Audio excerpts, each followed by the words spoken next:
Hello there, welcome or welcome back to my channel, or if you're new here, hi, my name is Samantha and this is my channel where I talk all about books.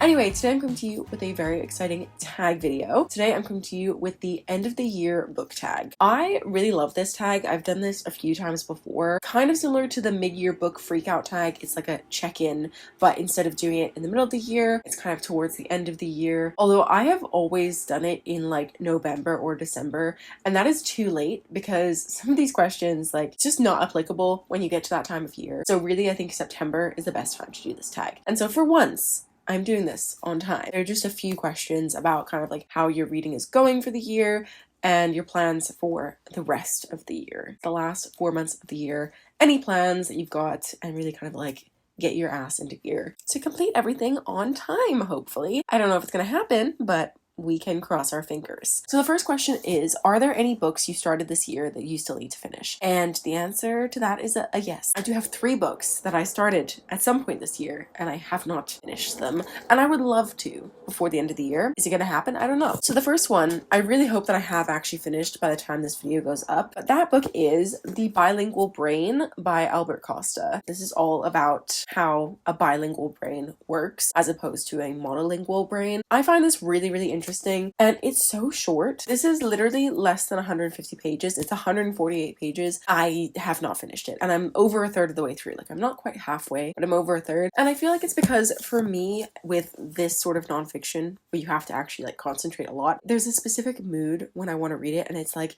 in the morning while I'm drinking my coffee before my brain has become too stimulated with other stuff for the day. That's when I want to read this book, and I've been struggling to find that time. It's been on my currently reading pile for a while, and I really need to get to it. Another one that I got, which is honestly shameful, is this little book of short stories by Agatha Christie. It's called Ocho Casos de Poirot. It's a Spanish version of 8 Cases of Hercule Poirot, and so yeah, it's just like 8 short mysteries. However, the first mystery was over 90 pages, and we struggled to get through this so much. Because I say we, because I actually started reading these out loud to my fiance to practice my Spanish, and the first story just kind of almost killed us because it was 90 pages and we were not expecting that. All of the other ones are like 20 to 30 pages maximum, but we just have not continued on beyond the first one. It doesn't help that I keep on getting sick, as you can tell I'm sick right now. It's a lot more difficult to speak Spanish when you sound like this, or at least I find it more difficult. So yeah, excuses. We just need to finish this because it was my goal to try and read in Spanish this year, and I've not been succeeding because I've read 1 out of 8 stories. Like, it's so bad. Actually, that's not as bad as I thought. I started this on the 4th of March. It's been a long time, but it hasn't been as bad as I thought. And I started this on the 1st of July. I don't know why, but I thought it was much longer ago than that. So that's not nearly as bad as I thought. I thought I started this in June. So, okay. I mean, it's not great, but it's not as bad as I thought. And then in May, I also started reading The Well of Ascension by Brandon Sanderson, book 2 in the Mistborn trilogy. And I really need to finish this book because I loved the first book. And it's not that I wasn't enjoying this. I was just reading this at completely the wrong time. It was when my fiance was going in for his surgery in May. And I was literally trying to read it in the hospital, like waiting for him to get out of surgery. And obviously, like, I was a bit stressed, so like it was just not a good time, and I haven't actually tried to go back to it since then, but I did read like 175 pages at that time. But yeah, it's just like I need to focus more, so that was not a good time to be reading it. I might restart it maybe,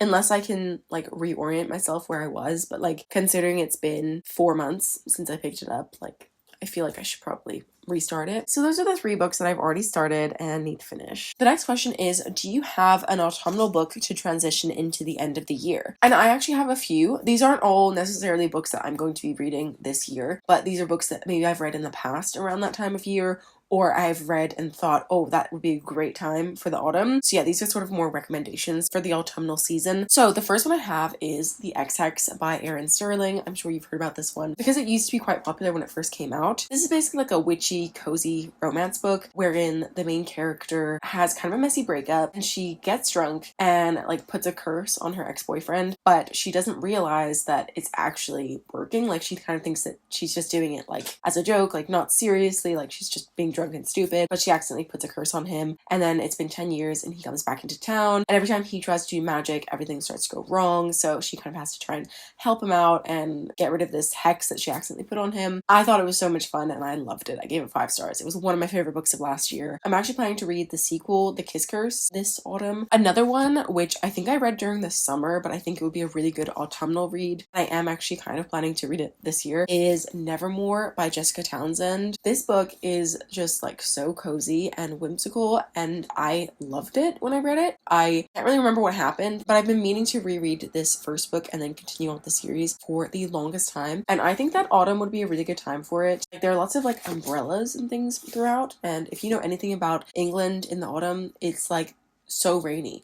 Although, I mean, that applied to the summer here as well because we had a terrible summer. But anyway, but yeah, this is a middle grade book about this girl called Morgan, and she's basically born on this cursed day and she's destined to die on her 11th birthday. But as the clock strikes midnight, she's whisked away by a remarkable man called Jupiter North and taken to the secret city of Nevermore. There she's invited to join the Wondrous Society. Mystery, magic, and protection are hers if she can only pass 4 impossible trials using an exceptional talent which she doesn't have. So yeah, it's like a middle grade book with trials and magic, and it's lovely. I cannot wait to reread this book and continue on with the series. But yeah, I would highly recommend this one for the autumn. I do have 2 more which I also think are good fall vibes. The first one, again, I read in like the summertime, The Thursday Murder Club by Richard Osman. This is just like a nice cozy crime. Older people solving mysteries in their like old folks home. It's a good old time. Not as good as everyone says it is, but it's still fun and I would still recommend. Definitely a good autumnal vibe, even though I think it takes place maybe in the spring, but whatever. Similarly, one that I read in the summer but is definitely an autumnal vibe is Legends and Lattes by Travis Baldree. This is just like the coziest, like a warm hug in a book. I love this book so much. I'm sure you know what it's about, but if you don't, it's about this orc called Viv who basically wants to leave her old life behind and just open up a coffee shop and just have like a simple life running this coffee shop. And it's just like so warm and cozy and like kind of has like found family sort of vibes. I love this book. It's definitely a case of like no plot, just vibes, but yeah, I think it would be great for fall. It's definitely like the fall vibes. Those are all of like my autumnal recommendations. The next question is there a new release you're still waiting for? And I have 4 that I'm still waiting for. So the first one is Bookshops and Bone Dust by Travis Baldree, the prequel to Legends and Lattes. I don't exactly remember what this one's about. It happens obviously before the events of Legends and Lattes, and Viv has been injured, and so she has to like take it easy and relax while she's recovering, and she does this in a bookshop, and I'm just very excited for this one. I actually have an advanced reader copy, but I haven't started it yet, and I cannot wait. The next one on my list is Beyond the Clouds Volume 5 by Nick. This is supposed to be coming out in September at some point. I don't know when, and I need to see if my library is willing to buy it because I loved the first volume of this specifically. The rest of the volumes I don't love as much, but they are still great fun. I really can't wait for this volume. I think it's the last one, so that will be exciting. The next one is, I'm trash, I'm sorry, but it's Iron Flame by Rebecca Yarros, the sequel to Fourth Wing. I devoured Fourth Wing, and I'm really excited for Iron Flame. I know it's garbage, but I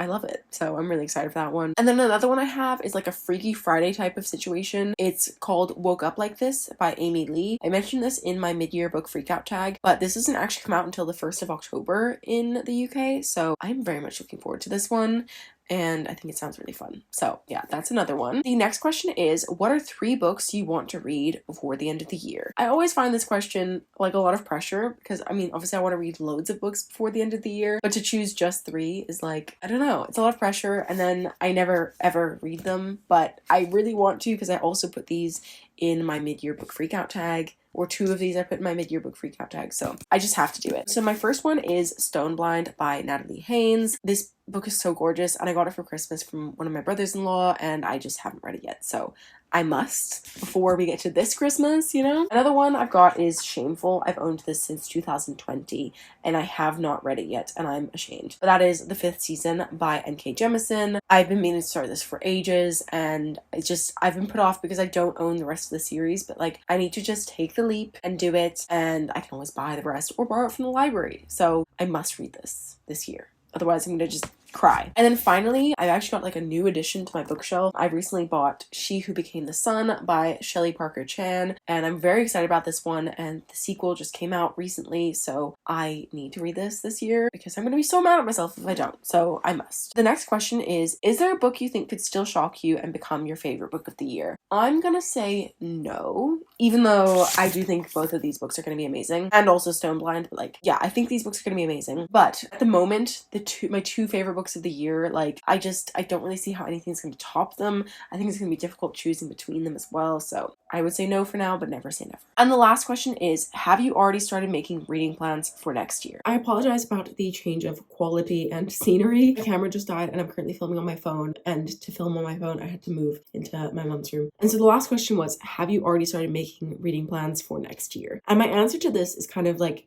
no, not really. As much as I am a planner, I haven't planned that far ahead. However, there are some video ideas that I had for this year which needed to go up at a certain time of year, and because that time is now passed, I am thinking about potentially moving those to next year. For those videos, I would be reading specific books. So like in that way, I have some tentative plans, but they are also just tentative at this point in time. I might scrap them altogether. It depends how I feel next year and how everything's going. But otherwise, like, I don't know, I've been doing a lot of mood reading this year, especially working in a library. Like a lot of the time someone will return a book and I'll be like, oh, that looks interesting, and I'll just check it out and things like that. So I've been reading very widely this year, I would say. Like, I feel like I've been reading very widely. I don't know. I do think I'll probably end up carrying over a lot of my goals from this year. I need to really evaluate them and see how I'm doing on my goals. I know, for example, my goal of reading one nonfiction book a month is not going well, and that's definitely something I want to carry on over into next year because I do still love nonfiction and I do want to read more of it, but I'm doing really badly at that goal. I already know that there are going to be some goals that I carry over from this year, and yeah, maybe some books for specific vlogs that I carry over into next year, but otherwise, no, I haven't made any other reading plans. Anyway, so those are all the questions for the end of the year book tag. I'm not going to be tagging anyone because I think that this is a tag that like with the mid-year book freakout tag, you either do it or you don't. Like, it depends what you want to do. So yeah, I won't be tagging anyone, but if anyone wants to do it and say I tagged you, go for it. But yeah, that's all that I have for this video. So thank you so much for watching. I hope you liked it. If you did, please get a thumbs up. If you're new here, feel free to subscribe down below, and please leave me a comment down below letting me know what 3 books you need to read before the end of the year. I would like to know. And also, if you made it to the end of the video, leave a calendar emoji because, you know, time passing. I'm gonna go, and I'll see you very soon with another video. Bye. You in the backyard of your old farm in the summer. Stayed there for 3 weeks where we learned to love each other. Wrote you letters, sent a message to the that day. Skip to the present.